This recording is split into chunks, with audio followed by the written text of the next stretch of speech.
we love food colored green, bell peppers and long string beans, pickles, celery, cucumbers too. All these foods are good for you.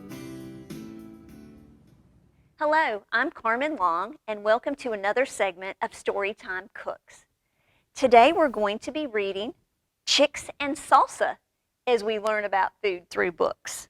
This is a fun story, and actually May is Salsa Month, so it's a great time for us to have a Mexican dish on our menu.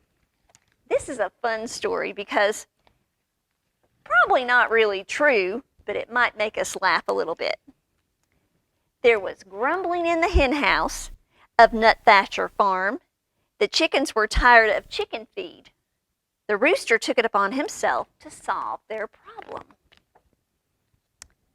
Mrs. Nut Thatcher, the farmer's wife, had recently started watching cooking shows. Some of our families might watch cooking shows too. She's sitting there with her cup of coffee watching cooking show. The rooster was perched on a fence post outside the farmhouse window when he discovered the solution to his problem. Salsa. Do you think chickens eat salsa? I don't know, but I bet boys and girls and moms and dads in our families might. Led by the rooster, the chickens crept into the garden, where they took tomatoes and onions. Tomatoes are red, and they grow on these plants over here. Onions actually grow in the ground, and they are white. That night, the chickens ate chips and salsa, though nobody was quite certain where the chickens got the chips. They tasted the tang of the tomatoes, and the onions hung over the barnyard, and the rooster said, "Olé!" And they were happy. Very soon, there were mumblings at the duck pond of Nut Thatcher Farm. Inspired by the chickens, the ducks decided they were tired of fish. With the rooster's encouragement, the ducks dipped into the garden, where they selected some cilantro and gathered garlic. That would make our salsa taste good too. That night, the ducks ate guacamole, though nobody was quite certain where the ducks got the avocado. The spicy scent of garlic and cilantro hung over the barnyard, and the ducks said, "Olé!" So now the chickens and the ducks are eating some Mexican food. Who do you think might want some food next?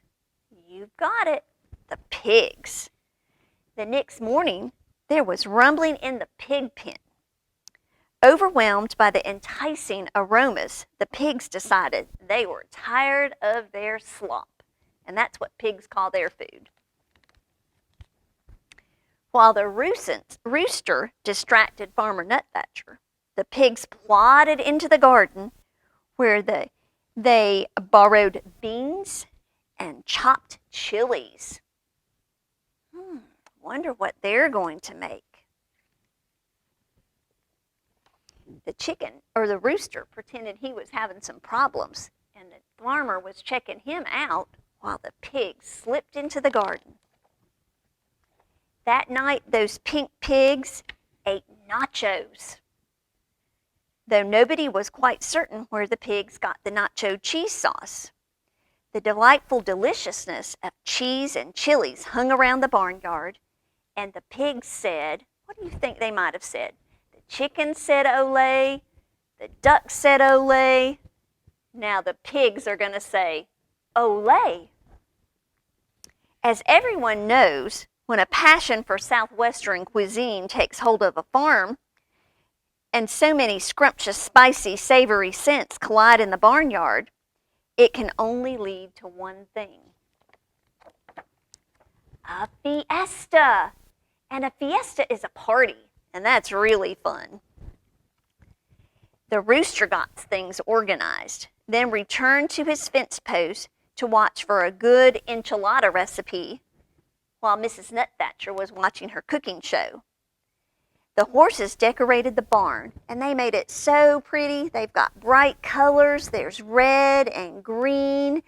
They have on ponchos and sombreros. The bull practiced his Mexican hat dance, though nobody was quite certain where the bull got the sombrero. And a sombrero is a name for a big Mexican hat. And the chickens and the ducks and the pigs snuck into the garden. But all of their spicy southwestern supplies were gone.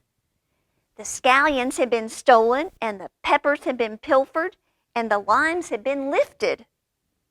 Wonder where all their ingredients that were in the garden went. Uh-oh, I think I know. There were slurpings in the kitchen of Nut Thatcher Farm. Stirred by the succulent smells in the barnyard, Mrs. Nut Thatcher had decided to make tamales for the county fair.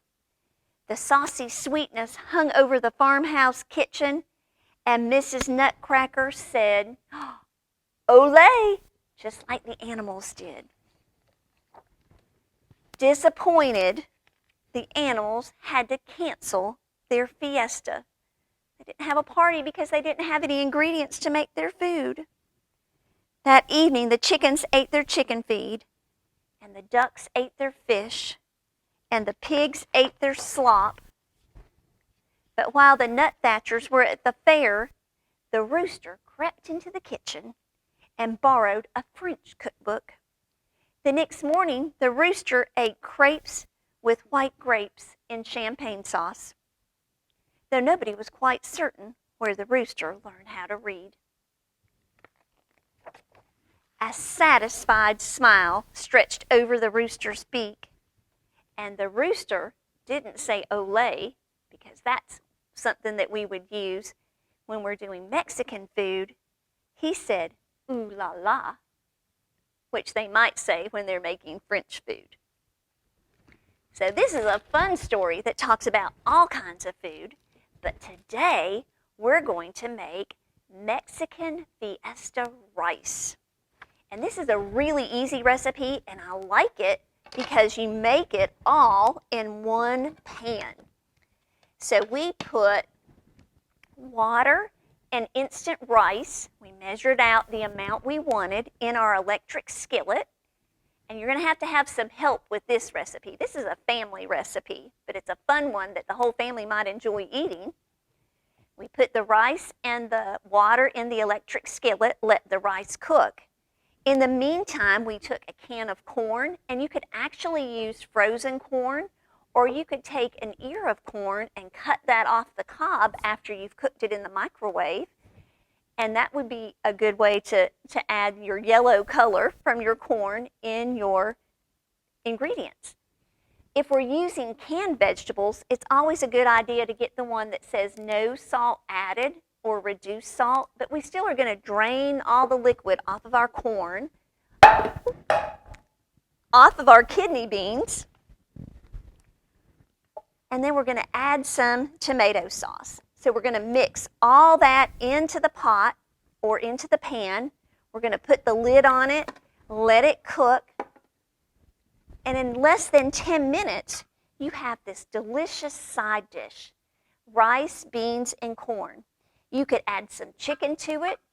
You could use this not just as a side dish, but as a main meal, because as we remembered from last month when we talked about Nutrition Month, we've got lots of different parts of our plate covered with just this one dish. We have our beans and our corn and our rice and our tomatoes. So let's think about where those different things would go. Our corn is going to be a vegetable. Our beans are actually a protein. Our rice is a grain, and technically tomatoes can be a fruit. So we've got our plate covered, and then to make it even more delicious, we're going to add some Mexican cheese to the top, and that actually would come in our dairy group. So while when you get your dish out of the electric skillet or out of your pan, we're just going to sprinkle some cheese on the top, and you have got a yummy part of your meal or a main part of your meal for your family to enjoy. Thank you so much for joining us for Storytime Cooks. I hope you'll make some Fiesta rice and have a fiesta at your house. Have some fun. And come back and join us again next week.